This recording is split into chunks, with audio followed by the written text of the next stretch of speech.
we remain steadfast in our commitment in delivering local news that matters. Stories that inspire. Enriching the lives of Filipinos in the Philippines and across the globe.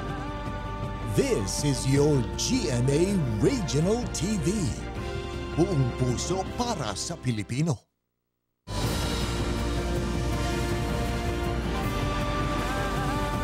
Ito ang GMA Regional TV, One Mindanao.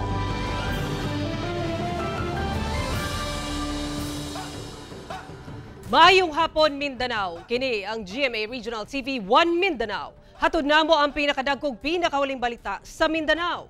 Ako si Sara Hilomen Velasco. Live gikan dinhi sa GMA Davao Complex. Cyril Chavez, gikan dinhi sa GMA Cagayan de Oro Station.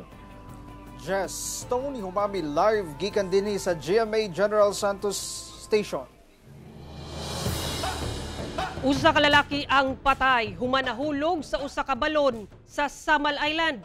Apan gipaimbestigahan kini sa Samal Island LGU human nga posibleng treasure hunting operation ang gihimong aktibidad sa lugar. Aniya report ni John D. Esteban. Patay ang 20 anyos nga si Jonel Gama Menyosa human matagak sa giingong balon nga dunay gilaw mong 220 meters sulod sa usa ka 7 hectares nga pribadong luna sa sitio Bukawe, Barangay Cogon, Babak District sa Samal Island, Davao del Norte niadtong Sabado. Sumala sa report sa Babak Police Substation nga si Menyosa, kuyog ang usa ka minor de edad, nagtaod og PVC pipe sa balon alang daw sa deep well water pump alas 9:30 sa buntag anang adlaw. Dihang pasaka na, kalit matud pa nga mibigay ang hagdanan. Hinungdan nga nahulog si Menyosa samtang nakagunit pa ang minor de edad kinsa naluwas sa ilang kaubanan. Gidala pa sa ospital si Menyosa apan gideklara kining patay. Katong isa ma'am, ang atuan ng CDRMC Samal o Bureau of Fire ang nakarecover sa iya ma'am kay kinahanglan naman og kanang special equipment gani ma'am para ma-retrieve sa dito ma'am. Okay. Pero pagka-retrieve sa iya ma'am is wala na siya sign of life ma'am, mo to nga gidala sa ospital ma'am, dead on arrival gid siya ma'am. Si Igacos Mayor Al Davidoy dili mo tuo nga gikalot kini aron mangitag tinubdan sa tubig. Tanaw na ko, it is a treasure region.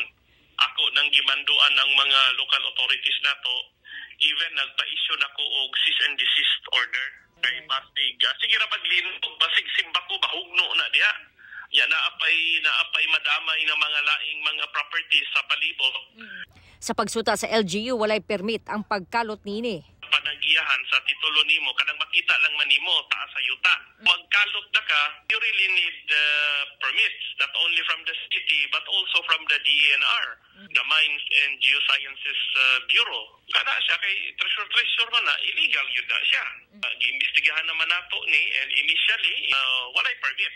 Kung mapamatudan nga dunay kalapasan, posibleng mag-atubang og reckless imprudence resulting to homicide ang tag-iya kinsa wala una ginganlan samtang nagparayon ang investigasyon. Ako si John D. Esteban para sa One Mindanao. Bikabat sa kapin 80 ka magbanang epektado human nga guba ang ilang kabalayan ato sa paghapak sa kusog nga hangin sa Kabakan, Cotabato. Ani ang dugang detalye. Sa ulahing dato sa Municipal Disaster Risk Reduction and Management Office, Kabakan, anaa sa kapin 80 ka magbanang epektado, dihang nangadanyo sa nga naa sa 83 ka kabalayan sa Kabakan, Cotabato. Kinigumikan sa pag-igo sa kusog nga hangin sa upat ka mga barangay sa lungsod niadtong Sabado, pasado alas 3 sa hapon. Anaa sa 29 ka magbanay nga apektado, humanadanyo sang 34 ka balay sa barangay Katidtuan. Samtang 38 ka magbanay nga apektado sab sa pagkaguba sa 35 ka balay sa barangay Osyas ug 11 ka magbanay sa barangay Lower Paatan ug 3 sa barangay Malamote sab ang naapektuhan. Sumala sa MDRRMO Kabakan, 3 ka mga balay sa barangay Katidtuan ug 4 sa barangay Osyas ang totally damaged. 7 lang man po yun sir ang walang na totally damaged. Pero yung iba po mga bobida, mga atip nila nangatanggal na ibalik na rin nila. Kasamtangang namuyo sa ilang paryente ang mga nawadan og balay, hinuon doon na mga residente nga nakabalik na sa ilang panimalay. Wala say naangol o namatay sa hitabo. Padayon gihapon ang clearing operation ilabi na nga dunay mga balay ang natumbahan ug punuan sa kahoy. Padayon pasab ang assessment sa MDRRMO Kabakan sa danyos sa mga balayan ug agrikultura. Nagpaabot na sab og paunang tabang ang LGU. Localized thunderstorms ang nakaapekto ni atong tungura sa Kabakan. Ako si Jess Tony Humamil para sa One Mindanao. Kapinlibo ka mga apektadong residente ang mibakwit atol sa operasyon sa Joint Task Force Central Mindanao. Batok Dawla Islamia Group sa Pagalungan, Maguindanao del Sur. Ano ang report? Kini ang gipahigayong offensive operation sa 602nd Infantry Brigade Batok Dawla Islamia ISIS Terrorist Group alas 4 sa kadlaw niadtong December 7 sa Ligwasan Marsh sa Pagalungan, Maguindanao del Sur. Madungog ang mga buto-buto sa pipila ka lungsod sa North Cotabato ug Maguindanao del Sur. Target matud pa sa militar ang kota sa teroristang grupo sa lugar. Sumala sa Pagalungan LGU, kapinlibo ka mga residente ang bibakwit sa kahadlok nga madamay. Dayon sab nga nagpaabot ang LGU og tabang sama sa pagkaon ug uban pa kadto sa mga bakwit. Sa usa ka tulunghaan sa Barangay Dalgan, Pagalungan, temporaryong mihikling ang mga sibilyan sulod sa pipila ka adlaw. Doon sila nagtipon-tipon, doon sila tikas pansamantala. Yung iba naman naka-home base doon sa mga kanila mga kamag-anak. Sumala pa, nagsugod ang kagubot diyang gipatay matud pa sa gituuhang Dawla Islamia ISIS Terrorist Group ang usa ka miyembro sa MILF sa Barangay Dalgan, Pagalungan ug nadamay pa ang usa ka bata nga naa sa kapintuig. Miabot sa siyam matud pa ang namatay sumala sa LGU. So yung pinatay po is membro po ng MILF po kaya nag-retaliate yung mga kamag-anak hanggang sa yung ipinagtanggol po ng MILF itong nasabing barangay po. Kaya yun, umabot na po na hanggang siyam po yung namatay doon po sa grupo ng MILF po. Sa clearing operation sa militar ug MILF adlong Domingo, na-recover ang siyam kapatayng lawas sa mga miyembro sa BIAF MILF, samtang 11 sab matud ba ang namatay sa giingong mga miyembro sa ISIS. Sumala sa otoridad, balik normal na ang sitwasyon sa lugar. Nakabalik na sab ang mga bakwit sa ilang mga balay. Mas gipahugta na sab ang seguridad sa lugar.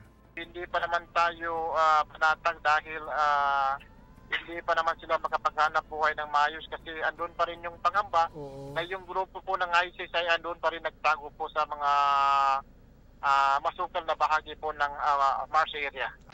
Ako si Jess Tony Humamil para sa One Mindanao.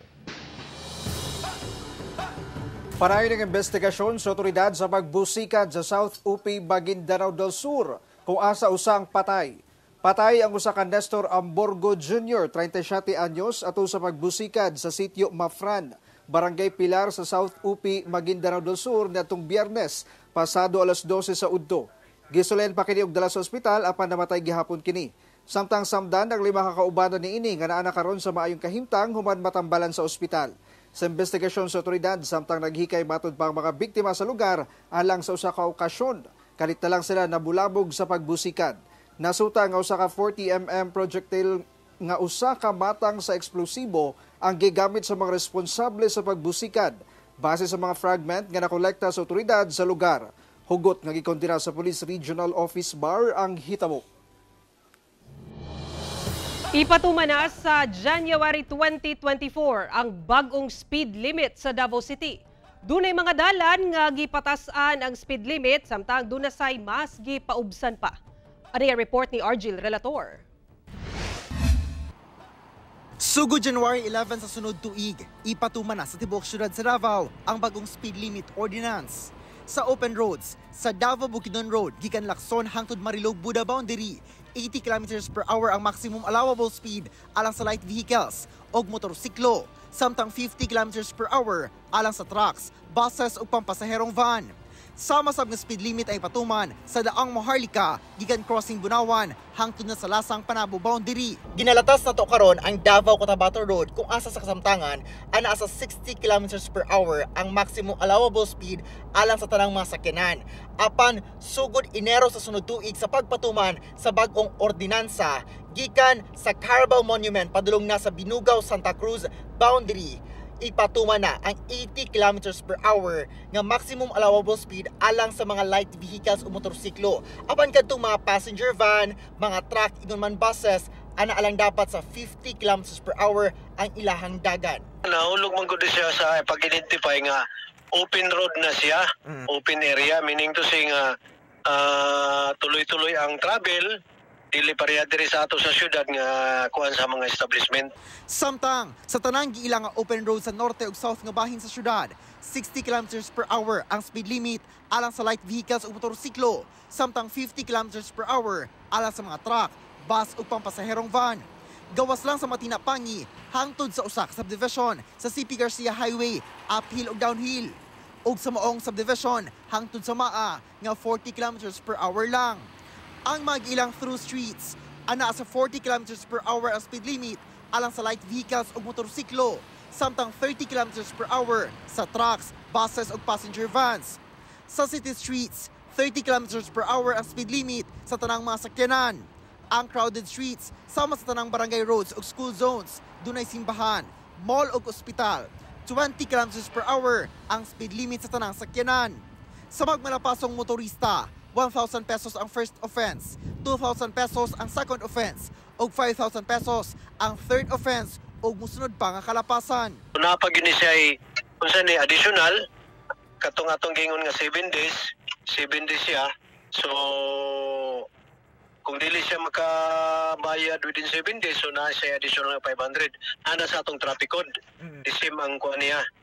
Tapos napaisa ang bantayanan is katong mulampas sa required maximum speed limit, halimbawa 80, muna yung maximum. Nilampas siya og 30 km/h, din na po na siya, mahulog siya nga reckless ang iyang driving. Kauban si Melchor Awing sa kamera. Ako si Orgil Relator para sa One Mindanao.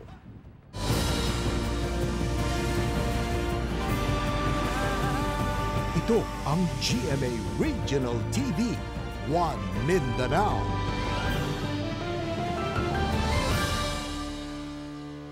Human ang usa ka semana sukad na itabo ang pagbusikad sa gym sa Mindanao State University sa Marawi City.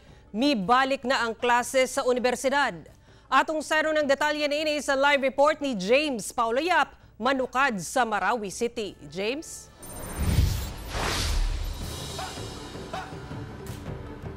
Yes, Sara, karong balik normal na ang klase sa Mindanao State University dinhi sa Marawi City. Pipila ka mga grupo sa mga estudyante ang wala makaangay ug misupak sa pagpabalik sa klase kinit tungod na sab sa isyu sa seguridad.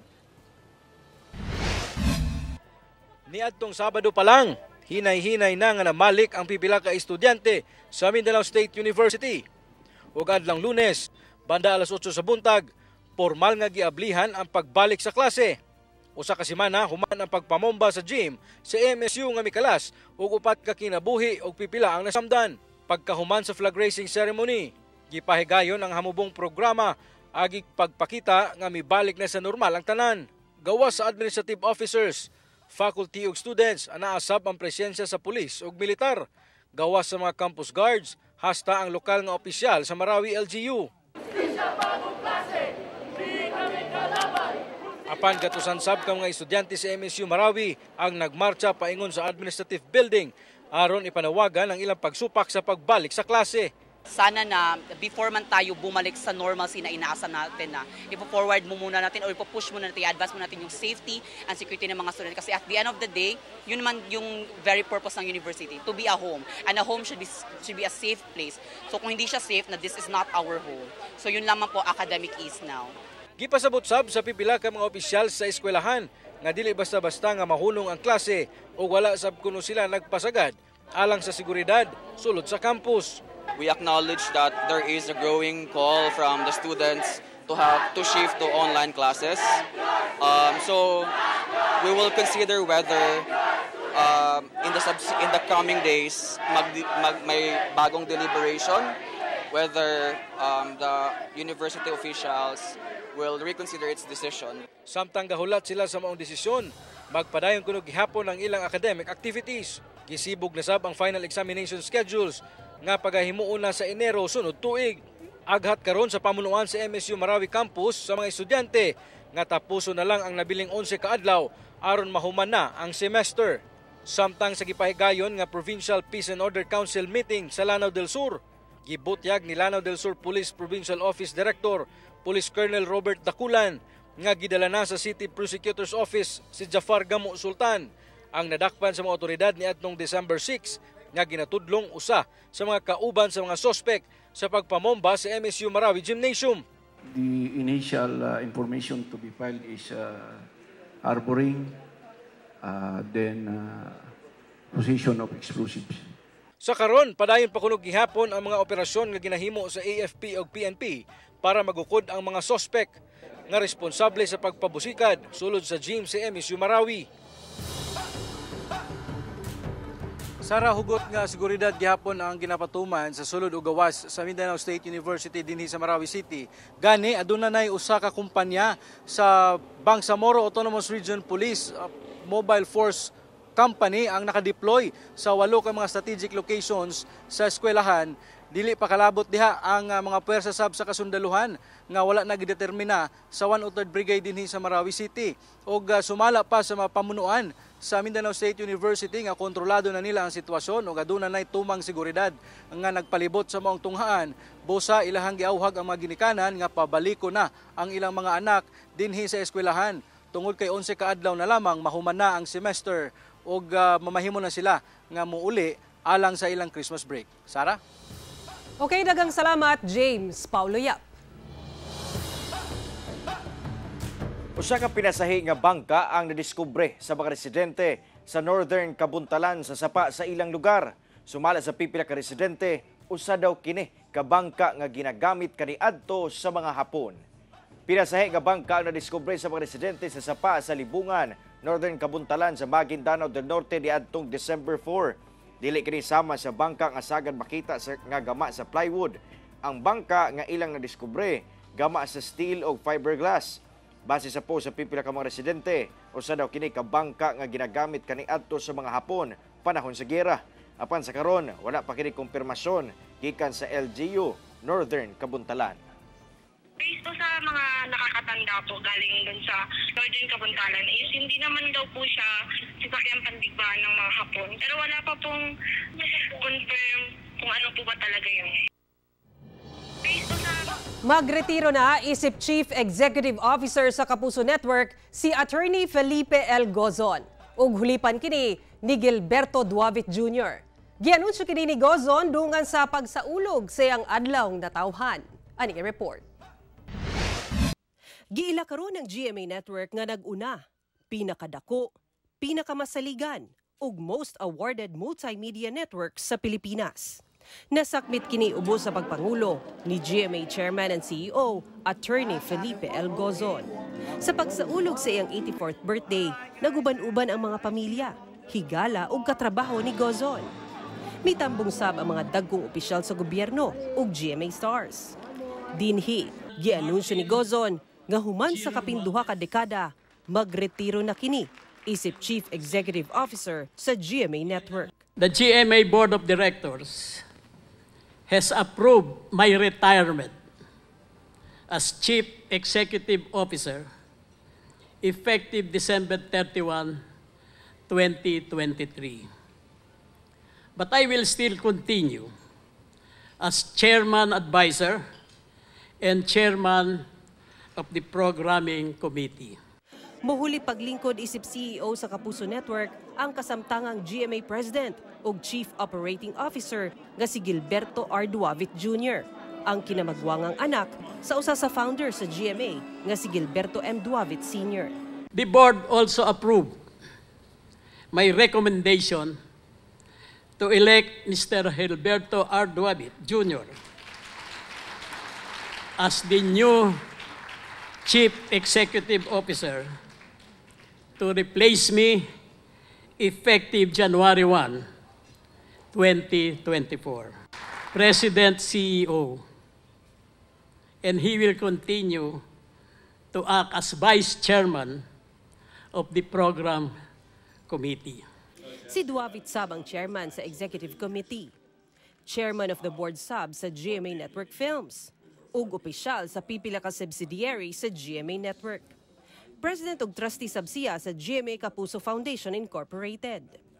Nagsilbi nga Executive Committee Chairman si Joel Marcelo G. Jimenez, anak sa usa sa mga founders sa GMA nga si Menardo R. Jimenez.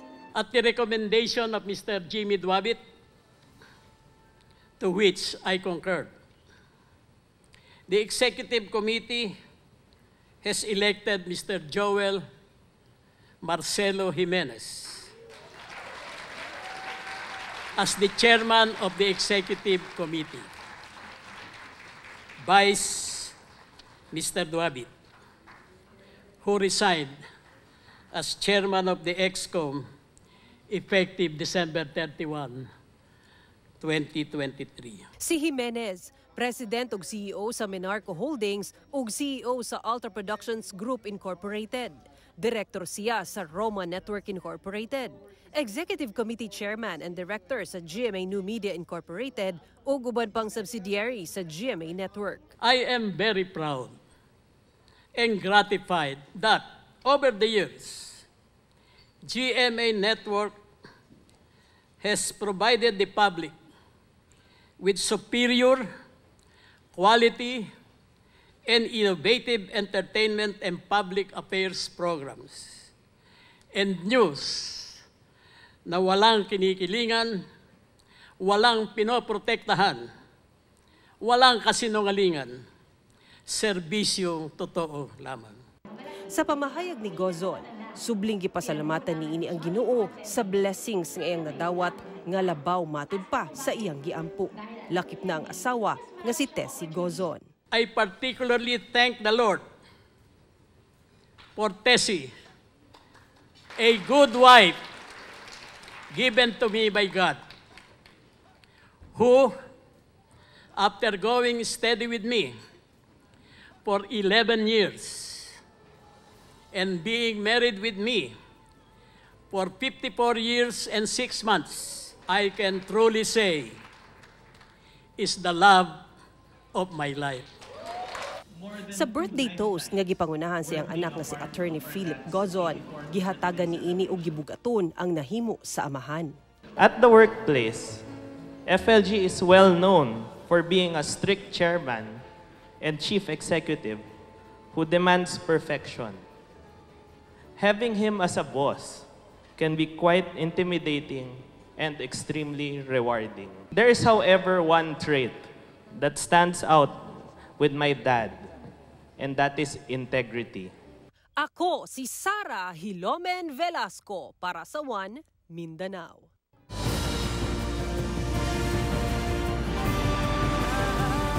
Ito ang GMA Regional TV, One Mindanao.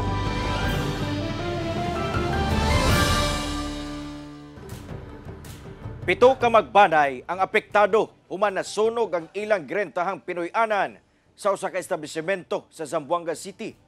Dugang detalye sa report ni Efren Mamak.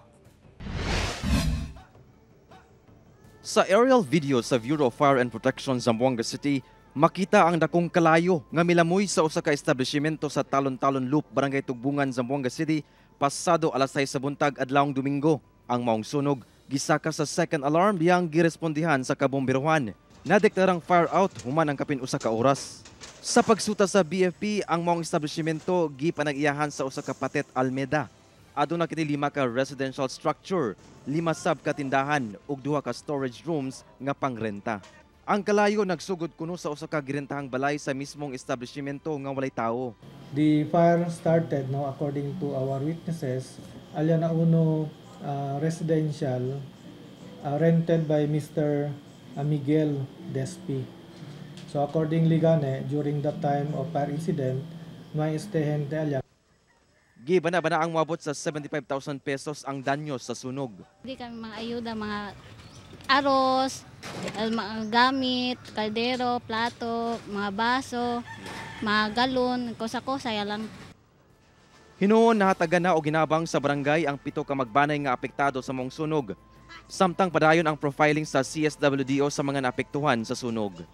Kauban si Sim Romero sa kamera. Ako si Efren Mamak para sa One Mindanao. Patay ang usa ka notorious Abu Sayyaf group leader, bomb expert ug usa sa mga nagpaluyo sa mga suicide bombing sa Sulu ato sa engkwentro tali kasundaluhan sa probinsya sa Basilan. Patay sa engkwentro tali militar ang iladong Abu Sayyaf group leader nga si Mudrimar Sawadjaan alias Mundi sa kadagatan sa Tipo-Tipo ug Tuburan sa probinsya sa Basilan. Pagawas matud pa sa probinsya si Sawadjaan ni atong Disyembre 2 apan na-intercept sa Maritime Patrol. Si alias Mundi, usa ka ASG leader nga nag-operate sa probinsya sa Sulu. Matud pa usa siya sa nagpaluyo sa mga suicide bombing sa probinsya. Usa na dinhi ang 2019 Holo Cathedral bombing nga mikalas og 23 ka kinabuhi. Siya usabang nagpaluyo sa 2020 twin bombing sa Holo nga mikalasab og 14 ka kinabuhi. Sumala pa ang pag-neutralize kang Mundi, paghatag og hustisya sa gatusan ka mga taong nabiktima tungod sa iyang binuhatan. Parain sab ang pag-awhag sa Western Mindanao Command sa mga nahibiling miyembro sa ASG nga mo surrender na sa gobyerno. Cagayanon Group nga vocal mix giila nga winner sa first ever The Voice Generations. Ang pambato ni Coach Stel alang sa Team Stelbound nga pride sa Cagayan de Oro City ang nga vocal mix ang nag-uli sa kampyonato sa labing unang The Voice Generation sa Pilipinas ug Asya. Lakip sa nadaugan sa grupo ang recording ug management contract ug 1 million pesos. Gipildi sa Cagayan de Oro-based group ang uban pang finalist sama sa trio nga P3 gikan sa Team Bilib ni Coach Billy Crawford. Girl group sa Cebu nga sorority ni parokya ni Chito ni Coach Chito Miranda. Ug duo nga Music and Me gikan Bohol sa Julie Squad ni Coach Julian San Jose. Paghuman sa programa gibutyag ni The Voice Generations host Dingdong Dantes nga angay sab atangan ang pag-abli sa bagong season karong 2024. Ang The Voice Generations ang bagong spin-off sa biggest singing competition sa kalibutan nga The Voice gikan sa ITV Studios. Malantaw sabang The Voice Generations for the first time dili lamang sa Pilipinas kundi sa tibuok Asya, pinaagi sa GMA Network. Subling may hakot og pasidungog ug pag-ila ang GMA Network sa Anak TV Awards 2023. Lakip niini mga programa sa GMA Regional TV. Gipasidunggan sab ang Household Favorite Programs Television category ang ubang programa sa Kapuso Network. Ani report. Gipasidunggan sa Anak TV Seal Awards Television Category 2023 ang GMA Regional TV 1 Mindanao, ang unified newscast sa Mindanao. Hasta na ang Kadayawan 2022, the GMA Special Live Coverage sa Gilang Festival of All Festivals. Lakip sa gila sa Anak TV Seal Awards ang Regional TV News, GMA Regional TV Balitang Bicolandia, GMA Regional TV Early Edition, GMA Regional TV Balitang Southern Tagalog, Mornings with GMA Regional TV, GMA Regional TV 1 North Central Luzon, Pete Senor, the GMA Regional TV Special Live Coverage, GMA Regional TV 1 Western Visayas, Limitless o Game On. Lakip sa gila ang pipila ka programa sa GMA Integrated News. Gila ang 24 oras, 24 oras weekend ug balitang hali. Gidawat kini ni Senior Vice President and Head sa GMA Integrated News, Regional TV and Synergy, Oliver Victor B. Amoroso. Ug Vice President and Deputy Head for News Programs and Specials, Michelle Seva. This amplify kasi our role, especially our GMA Integrated News, hindi lang sa mga local communities, but sa bansa natin, that we have to deliver responsibly the news sa pagtutulungan ng lahat ng ating platforms mula sa TV News, Manila, regional TV, radio, and digital news. Nagagawa natin to lahat. So again, maraming salamat sa Anak TV Awards for giving us this recognition. Giilasab isip household favorite programs ang pipila ka programa sa GMA Network. Gipasidunggan sab sa Makabata Stars Male Television category sila Asia's multimedia star Alden Richards, Allen Ansay, Drew Arellano, Michael V, Black Rider star ug unang hirit co-host Mateo Godicelli, ug Pulang Araw star David Licauco. I think I just had a dream and never stopped chasing it. So sa mga bata dito, never stop chasing your dreams. Napili sab sa Makabata Stars Female Television category, sila Abot Kamay ang Pangarap star Jillian Ward, Sofia Pablo, Pulang Araw star Barbie Forteza, Asia's Limitless star Julian San Jose, ug Bea Alonso. I hope na maka-inspire pa po ako sa maraming tao, lalo po sa youth. And it feels so good po that through this award, I will be able to continue to inspire and be an inspiration to many people through my craft, especially po sa mga kabataan po ngayon. Sa Net Makabata Star Male Online category, napili sila Ken Chan, Alden Richards ug Richard Yap. Hall of Fame awardee for 2023, si State of the Nation anchor Atom Araulio. 7 years successive, siya po ay binoto ng taong bayan. Inikot po namin Pilipinas asking them, who do you think deserve to be your role model? At very proud siya na meron siyang anak TV Seal na award because sabi niya, every time ako ay nasa radio o sa TV, naalaala ko, I owe it to the children. I owe it to the next generation. Ako si Sara Hilomen Velasco para sa One Mindanao. Mga kapuso, 14 kaadlaw na lang yun. Basko na! Mao kadto ang mga ulahing balita sa Mindanao karong adlaw. Mamahimon ninyo kining makita pag-usab pinaagi sa pagbisita sa official website sa GMA Regional TV o bisita ang among official YouTube channel o i-click ang subscribe button para sa pinakaulahing balita.